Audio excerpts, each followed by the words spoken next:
Some Belarusian spring songs tell the story of the sleeping god of fertility called Yur'ya in Belarusian or Telepinu in Hittite.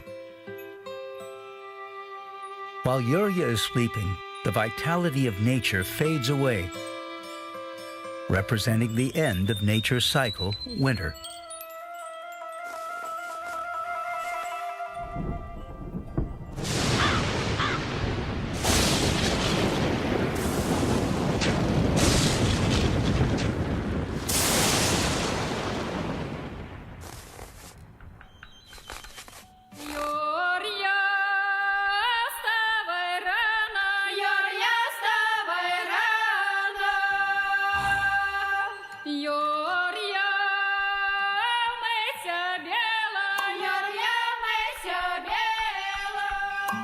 In order to wake him up, the higher god of lightning, Perun in Belarusian or Hanahana in Hittite, decides to send out a bee.